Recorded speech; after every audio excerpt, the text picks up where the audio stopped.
ऐसे सवाल मेरे पास में बार बार पतियों की तरफ से आते रहते हैं कि अगर कोर्ट के ऑर्डर के बावजूद भी अगर हम अपनी पत्नी को मेंटेनेंस नहीं देते हैं तो कोर्ट हमारे ऊपर क्या एक्शन ले सकती है, हमारा क्या नुकसान हो सकता है, ज्यादा से ज्यादा हमारा क्या बिगड़ सकता है। तो यहाँ पे इसका जवाब ये है कि अगर आप पत्नी को मेंटेनेंस नहीं देते हैं कोर्ट के ऑर्डर के बावजूद भी, और आपकी अगर कोई भी प्रॉपर्टी वगैरह नहीं है, तो कोर्ट आपको एक बार में मेंटेनेंस नहीं देने के एवज में 1 महीने के लिए जेल के अंदर भेज सकती है। और इस तरीके से आप जेल के अंदर जाएंगे और जिस महीने के लिए आप जेल के अंदर रहेंगे उस महीने का आपको मेंटेनेंस नहीं देना पड़ेगा, पर बाकी का आपको सारा मेंटेनेंस देना पड़ेगा। पहले का मेंटेनेंस देना पड़ेगा और फ्यूचर का मेंटेनेंस देना पड़ेगा। बस जितने टाइम तक आप जेल के अंदर रहेंगे उतना मेंटेनेंस आपको नहीं देना पड़ेगा। तो नुकसान आपका बरकरार रहेगा कि आपको मेंटेनेंस तो भविष्य के अंदर देना ही पड़ेगा, कैसे भी करके आपको देना पड़ेगा।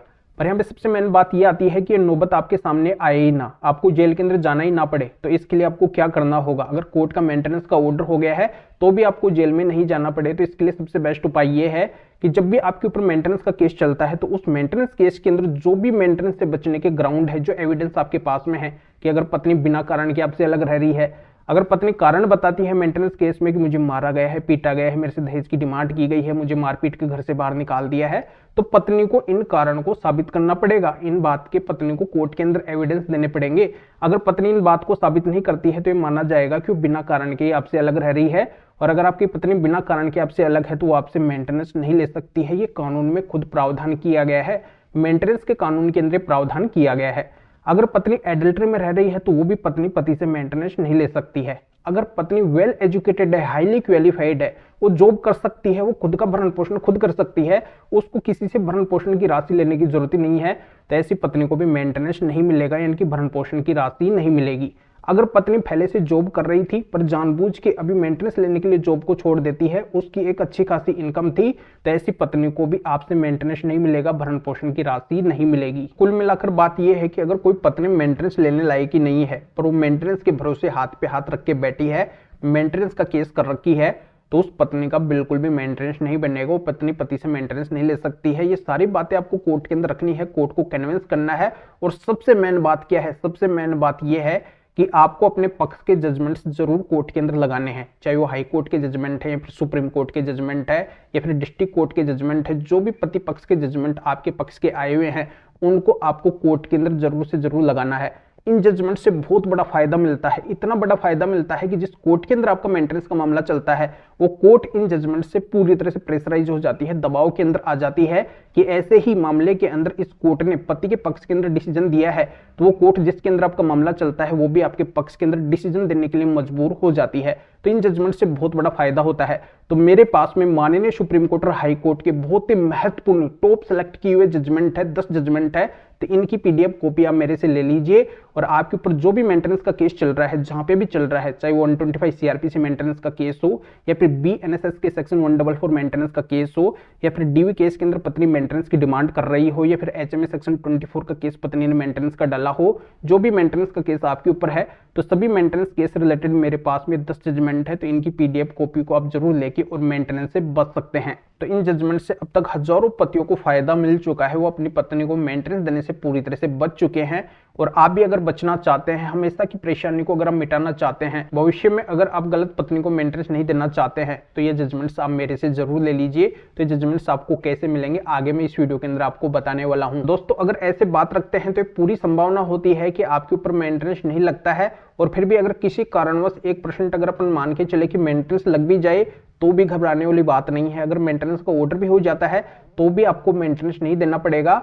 आपके ऊपर जो भी मेंटेनेंस का ऑर्डर हुआ है उसको आप ऊपर वाले कोर्ट के अंदर चैलेंज कर सकते हैं, उसकी अपील या फिर रिवीजन डाल सकते हैं, और जो भी मेंटेनेंस का ऑर्डर हुआ है उसके खिलाफ आप स्टे ले सकते हैं। तो जैसे ही आप अपील या फिर रिवीजन ऊपर वाले कोर्ट के अंदर डालेंगे तो वहां पे आपको एक स्टे एप्लीकेशन भी लगाना है और पहले आपको स्टे लेना है। आपका मेन फोकस ये होना चाहिए कि जो मेंटेनेंस का ऑर्डर हुआ है उसके ऊपर आपको स्टे लेना है, और जैसे आपको स्टे मिल जाएगा तो आपको नीचे जो ऑर्डर हुआ है उसके मुताबिक आपको मेंटेनेंस नहीं देना पड़ेगा, और फिर आपकी पूरी प्रक्रिया ऊपर वाले कोर्ट के अंदर जहां पे आप अपील या फिर रिवीजन के अंदर गए हैं वहां पे चलती रहेगी और फिर से आपको मजबूती से अपील या फिर रिवीजन के अंदर अपनी बात रखनी है। जो भी आपके पक्ष के एविडेंस है, जो भी आपके जजमेंट्स है, उनको आपको उस कोर्ट के अंदर रखना है, तो आपको मेंटेनेंस इस तरीके से नहीं देना पड़ेगा। तो दोस्तों बहुत ही अच्छा रास्ता होता है, ये जानकारी आपको हर कोई जल्दी से नहीं बताएगा जो मैं इस वीडियो के अंदर आपको बता रहा हूं। अब मैं दूसरा बताना चाहूंगा कि अगर पत्नी आपके ऊपर IPC 498 या फिर BNS के सेक्शन 85-86 का केस कर देती है, तो ये क्रिमिनल कैटेगरी का केस होता है। इसकी पत्नी FIR भी करवा सकती है, तो डायरेक्टली कोर्ट से कंप्लेंट केस भी फाइल कर सकती है। तो जैसे ये केस हो जाता है तो पतियों के लिए एक मुसीबत खड़ी हो जाती है, क्योंकि इस केस के अंदर पति के साथ में पति के घर वाले और रिश्तेदार सभी का नाम होता है। यानी कि पत्नी का पूरा मकसद ये होता है जब भी वो केस डलवाती है कि मैं ज्यादा से ज्यादा लोगों के नाम लिखवाऊं और ज्यादा से ज्यादा संगीन आरोप लगाऊं।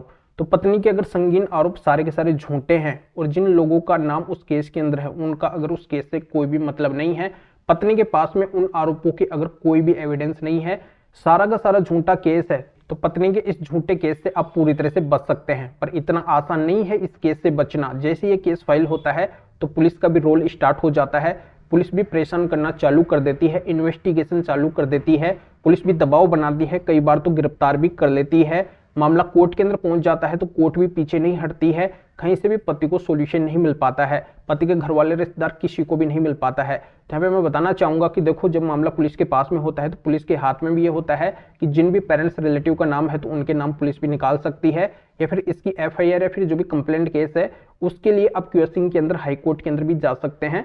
अगर हाई कोर्ट के अंदर आप नहीं जा रहे हैं, मामला अगर कोर्ट के अंदर पहुंच चुका है, चार्जशीट पेश हो चुकी है, तो फिर जो चार्जशीट पेश हुई है उस ट्रायल कोर्ट के अंदर आप अपनी मजबूती से बात रखिए।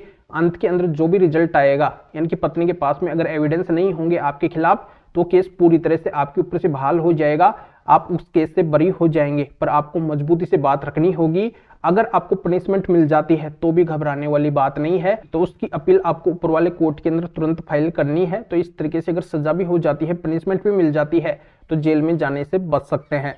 पर यहाँ पे मैं ये बताना चाहूंगा कि जेल में जाने की नौबत आपके सामने आए ही ना। पूरा का पूरा मामला जब भी रजिस्टर्ड हुआ है, जहां पे भी चल रहा है, किसी भी कोर्ट के अंदर या फिर किसी भी थाने के अंदर चल रहा है, पूरा मामला आपके पक्ष के अंदर स्टार्टिंग के अंदर ही आ जाए, ज्यादा आपको परेशान होने की जरूरत ही ना पड़े। आपका अगर कोई भी इन्वॉल्वेशन उस केस के अंदर नहीं है, चाहे पति है, पति के घर वाले हैं, फिर रिश्तेदार है, तो आप पूरी तरह से उस केस से बरी हो जाएंगे। तो आपको क्या करना है, इससे रिलेटेड भी मेरे पास में माननीय सुप्रीम कोर्ट के बहुत ही महत्वपूर्ण टॉप सेलेक्ट किए हुए पति पक्ष के जजमेंट है। तो इन सारे 10 जजमेंट को आप मेरे से ले लीजिए। इन 10 जजमेंट की सहायता से अब तक हजारों पतियों को 498 केस या फिर BNS 85-86 केस के अंदर सफलता मिल चुकी है।